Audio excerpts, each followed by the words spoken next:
Bago natin simulan ang part 4 na muli po akong humihingi ng taos-pusong pasasalamat sa walang sawang pagsuporta sa ating YouTube channel at sa mga bagong subscriber, welcome po sa inyong lahat. Kinuha ni Jean Fry Van Raid ang kanyang sandata sa kanang kamay at iniunat ang kamay na iyon pasulong. Naisip niya na ito ang tunay na anyo ng centipede. Patuloy na nakaupo sa lupa ang lalaki sa pulang shirt at pinanood ang pangunahing tauhan. Naisip niyang hindi niya naiintindihan ang nangyayari at nagulat na kayang idagdag ng pangunahing tauhan ang mga attribute sa kanyang sandata dahil sa 3 beses na paggamit ng compound. Lumabas ang Cyclops sa likuran ng natatakot na si Julius at naglabas ng malakas na ungol. Nilingan ng pangunahing tauhan ang kanyang espada at ngumiti. Pagkatapos ay sinabi niyang pinaghintay siya at ngayon ay maaaring magsimula ang round 2. Sumigaw ang boss at iniswing ang kanyang club, tumama ang kanyang sandata sa tubig at nag-splash ito. Tumama ang Cyclops ng 3 beses pa at nakaiwas ang pangunahing tauhan sa lahat ng kanyang mga atake. Muli, tinamaan ng boss ang lupa gamit ang kanyang club, nagdulot ng mga bato na lumilipad sa hangin at ang pangunahing tauhan ay tumakbo patungo sa halimaw. Pagkatapos ay tumalon siya at nakatayo sa ibabaw ng ulo ng boss. Muli, kinuha ni Jean Fry Van Raid ang centipede gamit ang parehong kamay at itinaas ito sa kanyang ulo upang umatake. Sinabi niyang alam niya ang buong pattern ng atake ng boss. Tumangala ang Cyclops at binuka ang kanyang bibig.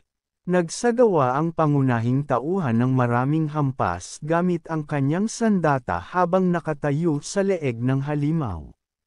Sumigaw ng sakit ang Cyclops, ang kanyang likod ay natakpan ng madilim na mga tuldok at lumitaw ang itim na kidlat sa itaas niya. Iniulat ng system window na ang boss ay malubhang nalasan at ang kanyang HP ay bababa bawat segundo.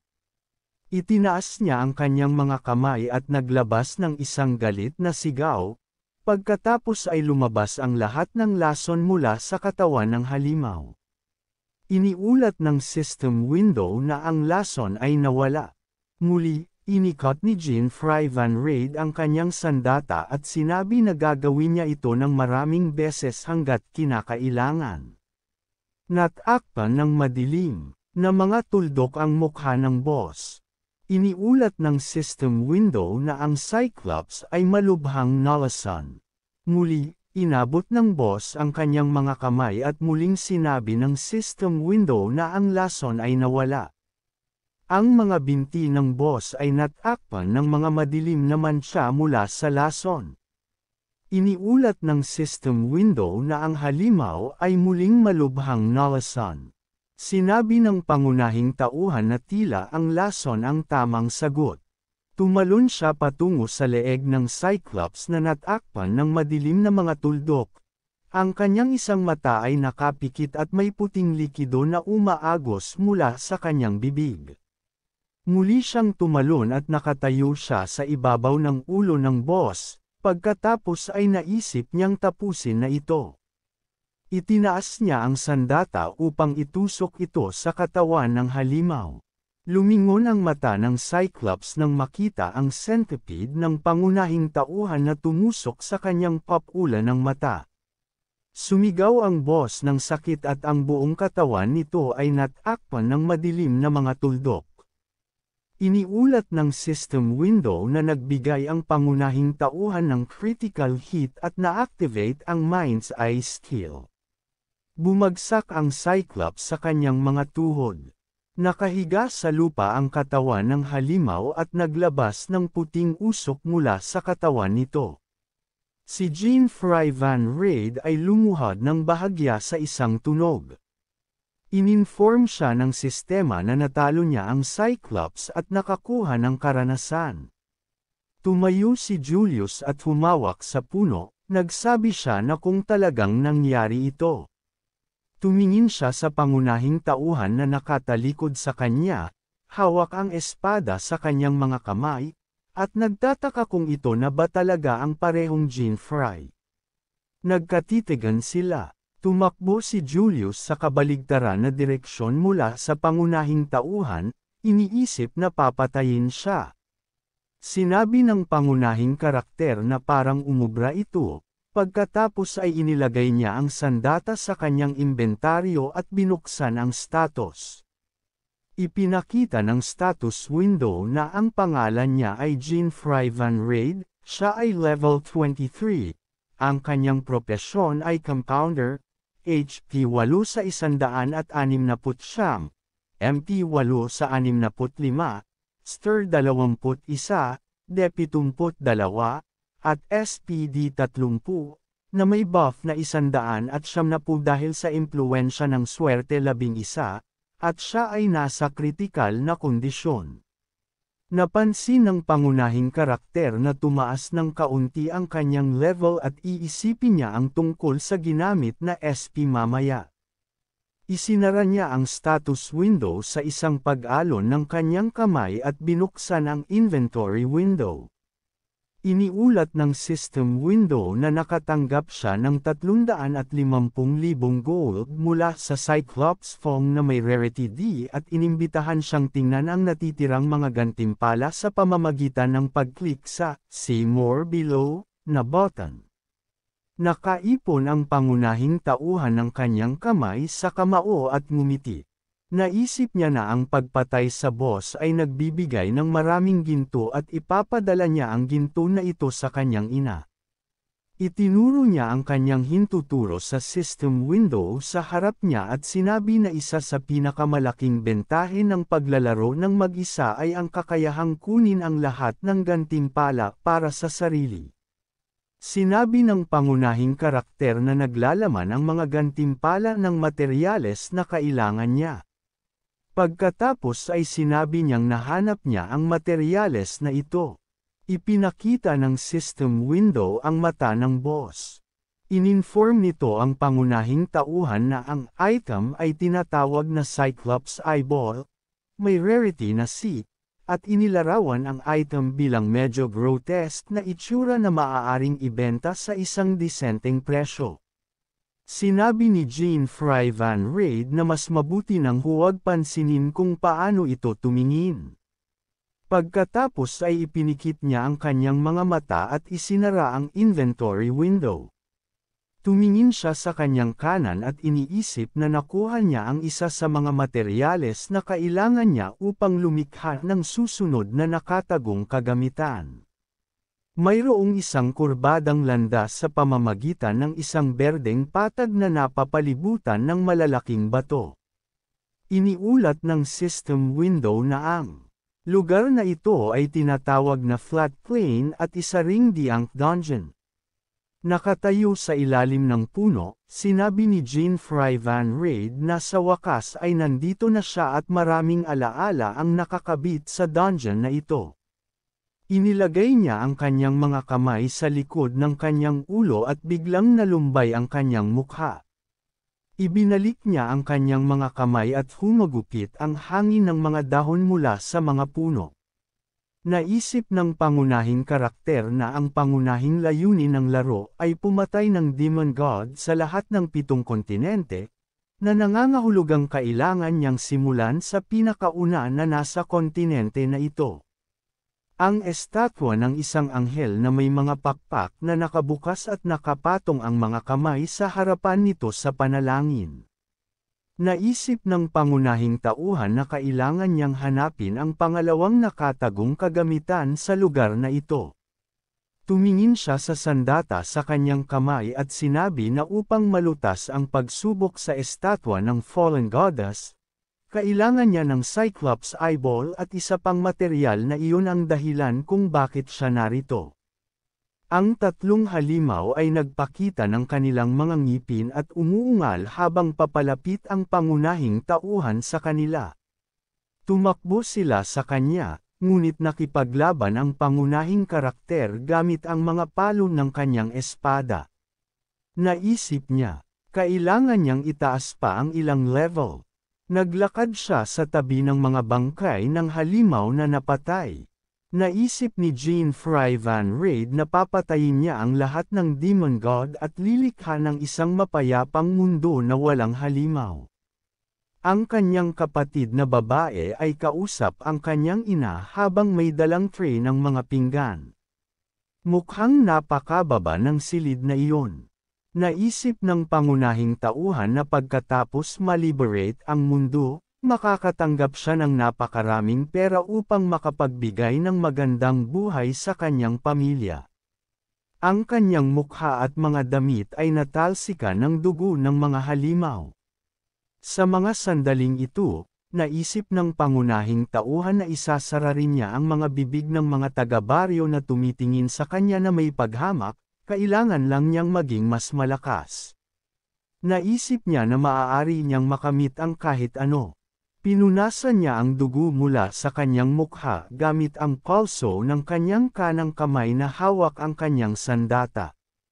Iniulat ng system window na itinaas ang level niya ng 4 na beses. Sinabi ng anunsyo na nagdala sila ng balita mula sa Adventurers Association. Ang puti at ginto na clock tower ay tumataas sa ibabaw ng iba't ibang bahay sa paligid nito. Iniulat ng balita na kahapon, isang bagong adventurer ang pumatay ng 33 nilalang sa baptism ceremony, at ang ganitong hindi pangkaraniwang record ay naging mainit na paksa sa loob ng asosasyon. Ang mga tao sa kalye na nakikinig sa anunsyo ay hindi makapaniwala sa kanilang narinig. Ipinahayag din ng anunsyo na ang pangalan ng bagong adventurer ay Jean Fry Van Raid. 2 tao ang nakatayo sa ilalim ng asul at puting payong at pinag-uusapan ang kanilang narinig. Ang babae na may scarf sa ulo ay humahawak ng tasa sa kanyang kamay at ipinatong ang kanyang mga daliri sa kanyang mukha. Inilarawan ng anunsyo ang pangunahing tauhan bilang isang lalaking may madilim na buhok at asul na mata na pumunta sa isang bagong bayan, at pagkatapos ay lumipat ang tagapag-anunsyo sa iba pang balita. Inanunsyo ang ilang impormasyon tungkol sa labis na panghuhuli ng cobalt bird. 2 bato ang nakasandal sa Crooked Road at narinig ang tunog ng pagputol. Isang halimaw na parang isda ang nahulog sa mga paa ng pangunahing tauhan. Ipinatong niya ang kanyang espada sa likod at sinabi na nakakaintriga na matagal na niyang hinahanap ang materyal na kailangan niya ngunit wala siyang nahanap. Sinabi ng pangunahing tauhan na nakakuha na siya ng maraming iba't ibang materyales ngunit kailangan pa rin niya ng cobalt bird feathers. Ipinatong niya ang kanyang kamay sa kanyang ulo, may patak ng pawis na tumutulo sa kanyang pisngi. Ipinakita niya ang asul na ibon na may itim na tuka at puting batik sa harapan ng katawan at sinabi na ang cobalt bird ay hindi naman ganoon kabihira na halimaw.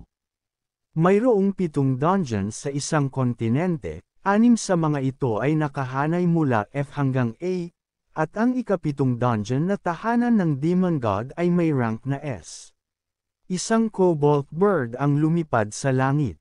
Naisip ng pangunahing tauhan na ang pinakamataas na spawn rate para sa cobalt bird ay dapat nasa Drank Dungeon sa unang kontinente kung saan siya naruroon. Ngunit may mali. Sinabi niyang wala nang magagawa, huminga ng malalim, at inilagay ang kanyang sandata sa kanyang inventaryo. Pagkatapos nito, sinabi ng pangunahing tauhan na sa kasong ito, pupunta siya sa syudad at susubukang maghanap ng impormasyon tungkol dito. Ang mga bahay sa syudad ay may puting pader at pulang bubong. Pumasok ang pangunahing tauhan sa isang eskinita at tumingin sa kanan, pagkatapos ay sinabi niyang sigurado siyang narito ang general store. Tumingin siya sa karatula. Pagkatapos ay sinabi niyang nahanap na niya ang tindahan na hinahanap niya at pupunta na lamang sa loob upang magtanong. May narinig na sigaw mula sa tindahan habang hinawakan ng pangunahing tauhan ang hawakan ng pinto. Ang mga lalaking may bandana at may dalang bag sa kanilang mga balikat ay nasa loob ng tindahan, at isang lalaki na may pulang bandana ang nagsabi sa iba na panahon na para umalis sila. Isa sa kanila ay itinulak ang pangunahing tauhan na nakatayo sa pintuan at sinabi sa kanya na umalis. Naglalakad sila sa kalye at isa sa kanila ang malakas na nagsabi na nahuli nila ang isa pang malaking isda. Nakatingin sa kanilang likuran, nagtataka si Jean-Fry Van Raid kung ito ay isang robbery. Isang babae at ang kanyang anak na babae ang naglalakad sa harapan ng mga lalaking may bandana. Lumingon ang babae nang sumigaw ang isa sa mga bandido sa batang babae upang lumayo. Pagkatapos ay itinulak ng kanyang kamay ang bata, siya ay nagsimulang mahulog sa hagdang bato at sumigaw ang kanyang ina. Nahuli ng pangunahing tauhan ang bata sa kanyang mga bisig habang ang babae, na natatakot sa nangyari, ay nakatayo sa likuran niya, pinipiga ang kanyang mga kamay sa kanyang mukha. Tumingin ang pangunahing tauhan sa grupo na nagtulak sa bata, ang leader ng grupo na may pulang bandana ay lumingon at nagsimulang tumakbo. Umupo ang ina ng bata sa mga hakbang at niyakap ang kanyang umiiyak na anak. Pagkatapos ay pinasalamatan ang pangunahing tauhan na sumagot na hindi na kailangang magpasalamat para dito. Tumakbo ang mga lalaki na may bandana patungo sa mas malayo sa kalye habang sinimulan ng babae na kalmihin ang kanyang anak. Lumapit ang lalaking may bigot sa pangunahing tauhan at tinawag ang mga ito na mountain dogs. Tumingin si Jean-Fry Van Raid sa kanya at naisip na malamang siya ang may-ari ng tindahan. Pagkatapos ay tinanong niya ang lalaki kung sino ang mga mountain dogs at natanggap ang sagot na sila ay mula sa Mountain Dog Guild, isang grupo ng mga magnanakaw at manghuhuli na kamakailan lamang ay ginawang kanilang teritoryo ang lugar na ito at ninakawan din ang kanyang tindahan. Tumingin ang pangunahing tauhan sa kanya at sinabi na hindi niya inaasahan na mayroon palang ganitong guild. Sinabi ng may-ari ng tindahan na ang kamakailang labis na panghuhuli ng cobalt bird ay gawa rin nila. Samantalang nakuha ng pangunahing tauhan ang impormasyon at naguguluhan, napagtanto niyang ito ang kasalanan ng guild. Bumantong hininga ang may-ari ng tindahan at ipinikit ang kanyang mga mata. Sinabi niya na hindi sila nagmamalasakit kung ikaw ay ordinaryong tao, babae, o bata at malamang na kailangan niyang isara ang tindahan sa loob ng ilang panahon.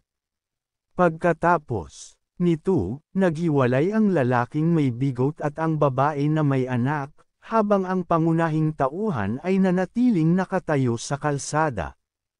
Itinaas niya ang isang daliri sa kanyang baba at nag-isip tungkol sa Mountain Dog Guild. Naisip ng pangunahing tauhan na ito ay isang guild na nagdadala ng mga adventurer na may katulad na ideolohiya. Naisip niya na kahit siya ay hindi gustong makipaglaban ng mag-isa sa guild na ito, at naalala ang babae at ang kanyang anak, pati na rin ang may-ari ng tindahan. Nagalit siya sa katotohanang ang guild na ito ay nagdudulot ng problema sa ibang tao at lalo siyang nagalit sa katotohanang labis nilang pinatay ang cobalt bird. Nagpasya siyang habulin ang mga ito at tumakbo pababa sa kalye sa isang maduming eskinita na puno ng iba't ibang basura. Maingat na sumilip si Jean-Fry Van Raid sa kanto, naroon ang mga miyembro ng Mountain Dog Guild. Isang lalaki na may pulang bandana at hawak ang bote sa kanyang kamay ang nagsabing ninakawan nila halos lahat ng tindahan sa lugar. Isang lalaki na may berdeng bandana at hawak ang isang hita ng manok ang sumagot na sinabi rin ng kanilang boss na kailangan nilang magpatuloy. Lumipat ang pangunahing tauhan para mas makita ng malapitan. Inisip niyang dala nila ang kanilang nakuha at nagtataka kung saan nila itinago ang mga balahibo ng cobalt bird. Isang bandido na may pulang shirt ang may dalang bar aisles. Isang lalaki na may gray na shirt ang tumuro sa gilid at nagsabi ng isang bagay sa isang tao na nakatayo sa tabi ng isang kahon na puno ng tinapay. Sa isa sa mga drawer ay may mga asul na garapon na may puting takip. Ang mga garapon na ito ay naglalaman ng mga asul na balahibo at naisip ng pangunahing tauhan na natagpuan na niya ang mga ito. Kinagat niya ang kanyang ngipin nang makita ang mga ito at napagtanto na sila ang mga naghunting dito.